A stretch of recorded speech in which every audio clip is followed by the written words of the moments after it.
Hello, welcome to Face to Face with me. I'm Daisy Anwar, and a program that brings the world to your screen and where we meet people who make a difference to our lives. In this episode, I talked to Ádám György, a talented pianist from Hungary, a renowned classical musician who's performed in concerts all over the world. Not only that, but here in Indonesia, Ádám has a large following, and Indonesia is a country that he regularly visits and one that is close to his heart. So join me here on Face to Face with Ádám György.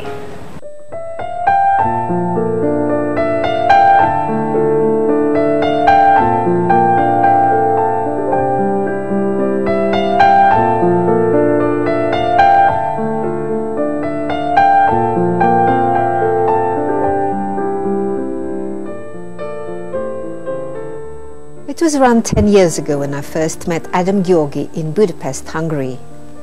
He was in his early 20s then, but already imbued with so much talent in classical music.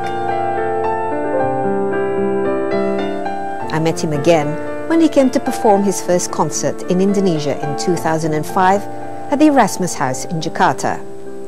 Since then, this handsome pianist had maintained a deep and lasting connection with the country.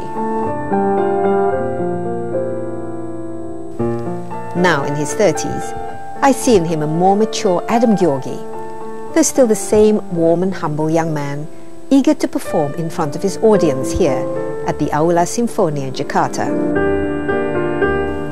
Someone whose love for Indonesia has only grown over the years.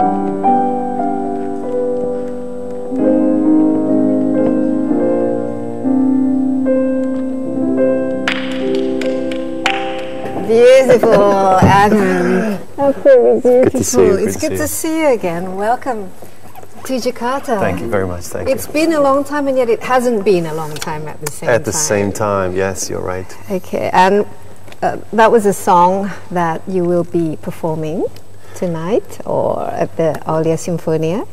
So yes. What are you bringing to Indonesia this time? I know this is your 10th time in Indonesia. I'm come and go for 10 years now, and the Contrast Tour, which we present in Indonesia right now, is really about showing that classical music is not only for a small group of audience, it's really for everyone. And it's really that there is no real difference between classical music and different kind of music. So you have a lot of fans here in Indonesia, and they're always so looking forward to seeing Ádám. But you yourself, how do you like playing to Indonesian audience? I mean, I know you love this country. You know, it was love for first sight, I have to say, because when I came in for 10 years, I think we had an immediate connection with the audience. There was something which was working, you know. I played with the Nusantara Symphony Orchestra. We played a huge recital, huge concert, and also I played solo pieces. And after the concert, after the rehearsal, I spoke to Maestro Farnes, the conductor of the orchestra at that time, and he sang to me this song, Indonesia Pusaka. And he sang to me the song, and he was just singing. I said, "What is this? What's happening?" And he said, "Well, it's one of the most beautiful Indonesian songs composed." And I started to follow his singing with my one finger, and just put the chords under, and we were at the piano, and it was such a beautiful experience. After the concert, I went back on stage, and I think it was about 2,000 people that night.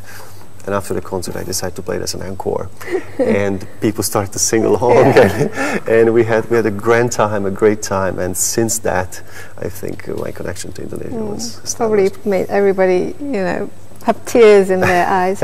But Ádám, I know 10 years is a long relationship, and what have you noticed during the 10-year journey from the first time you set foot in Indonesia playing here and now 10 years later?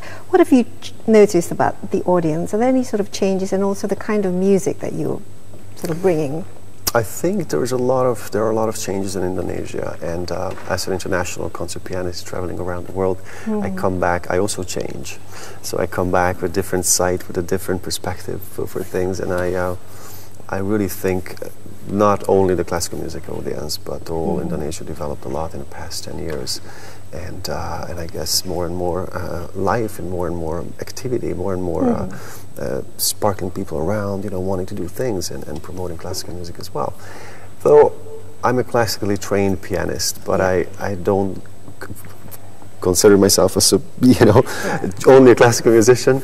No disrespect to the ones who are, but I think music is really about connecting people, and coming to Indonesia is certainly about connecting people and being a part of them as well. And you mentioned that you yourself have changed. How have you evolved musically in the last 10 years?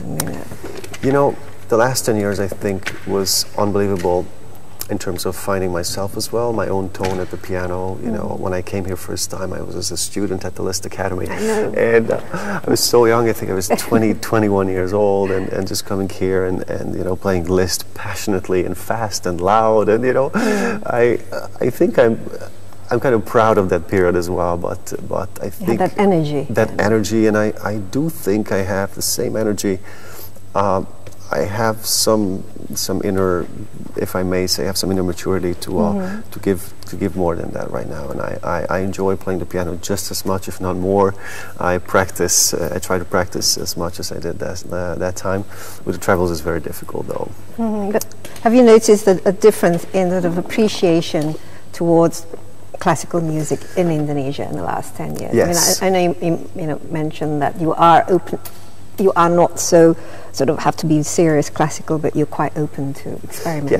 Yes. I think one of the things I noticed is the unbelievable talent which was here 10 years ago as well. But talent needs to be nurtured. It needs to be coached and guided. And I think Indonesia has produced wonderful musicians in the past as well, but I really see a bright future for the country in classical music and in piano music. I've been working with Indonesian students for about the past 10 years and closely in the past 5-6 years, and I really see them from the age of 13 till 18 and 19, how they really develop and show their talent in the stage of the world, out in the UK or US or in Europe. But what does it take to make somebody as an international concert pianist like you, as opposed to? I think music really starts with inspiration. It starts from inside. It's an inner fire. You need to have that fire. You need to have the urge to. You need to have the passion. The passion for music. It takes shape in inspiration. Takes shape in music, in yourself, and music is expressed by your technique. So this kind of triangle: inspiration, music, and technique is my philosophy of developing young talents and playing the piano myself too. I think this triangle is very, very important. I had a fortunate situation in my life because I had a wonderful family, a great father, a great brother, mother, they were all wonderful. And also my teachers.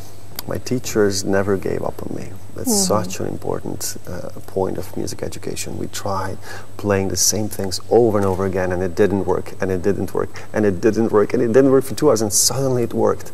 And they never gave up on me. They never thought, it's going to be fine that way. It's not fine that way. It's fine this way. We need to go and achieve that. We need to work on it until it's not exactly on the way we want to hear.